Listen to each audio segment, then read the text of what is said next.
Saw dudes, with the release of Update 35, the Whispers in the Walls quest went live. Upon completion of the quest, players are awarded the Grimoire, a new secondary weapon type that DE had teased a while back. They took the phrase "your words can hurt" to a whole new level. Today we're going to look over the weapon type, stats, special mods, build, and my overall thoughts. By the way, I'm using Limbo because his magician theme fits very well with the Grimoire. Let's get started. The Grimoire marks the first of the Tome weapon type.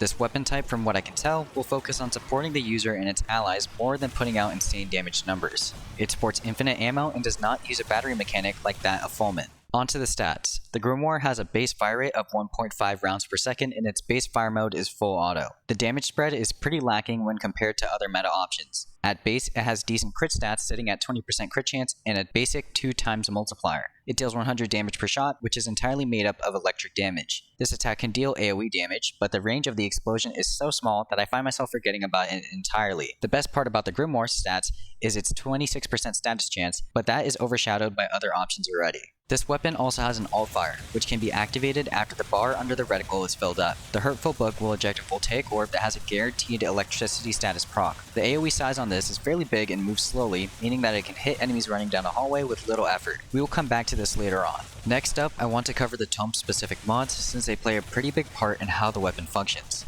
The mods are split into two types, Canticles and Invocations. Canticle mods can be used in the Exilus slot and generally fit into a support role. Invocations focus on providing individual stat bonuses to the player using the tome. Canticles are up first. Fast causes killing enemies to grant allies in range 40% shield recharge rate and a -28 shield recharge delay for 15 seconds. This could be useful in shield gating setups. Keep in mind that Vazarin's Mending Unity can extend affinity range for even better coverage. Jahu makes kills reduce the armor and shield of other enemies within affinity range by 5%. This can also work with Vazarin's Mending Unity, but is fairly weak. 5% is negligible and doesn't help us or our teammates very much. We have other means of reducing armor, and I can see this mod getting a slight buff in the future. Kra reads, enemies have a 12% chance to drop a universal orb on death. This is a very solid mod considering that it can benefit almost every frame. Nearly all frames use energy as a resource and all of them have health, so this can help a ton in content where tick damage is common.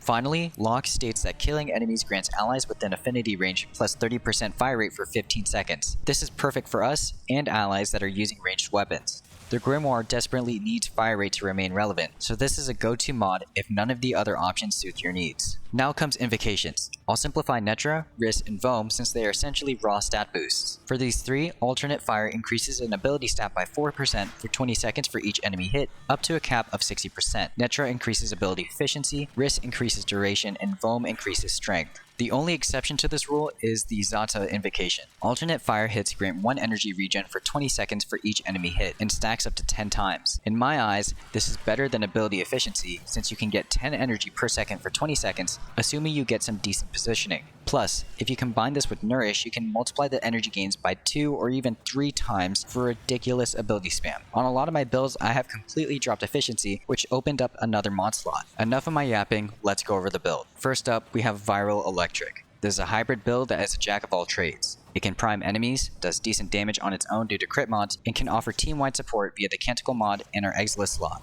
You'll notice that we don't have a base damage mod. We're going to source our damage from secondary Merciless, which is fairly easy to proc even in base steel path, or like you're seeing in the back, Netracell activities. Lethal Torrent increases multi-shot and fire rate, stats that we will need in order to apply more status procs. Pistol Pestilence and Frostbite combine to form viral damage and increase our status chance further. Galvanized Shot acts like conditional finality for our guns, increasing damage afflicted on a target for each status effect they have. Galvanized Diffusion increases our multi-shot further on kills, and Prime Target Cracker and Pistol Gambit increase our crit damage and chance respectively. The Invocation and Canticle are entirely up to preference. I was using Limbo and focused on energy regen and shield gating to stay alive, hence why I use Zata Invocation and Foss Canticle. This build is suited for priming targets and can easily deal with rushing units since electric procs can stop them in their tracks. However, the low damage and crit stats of the Grimoire can cause it to fall off quickly without external buffs. You'll quickly come to realize how much it is outclassed by meta options like the Kuvanukor and Xylock Prime. The next build is pretty much the same, but instead goes the Corrosive Heat route. The first change for this build is the mod placement to ensure that we have the right elemental combo. Secondly, we have dropped Lethal Torrent for Scorch, which will add heat damage and more status chance. If you want more raw damage for the build, you can slot in primed Heated Charge instead.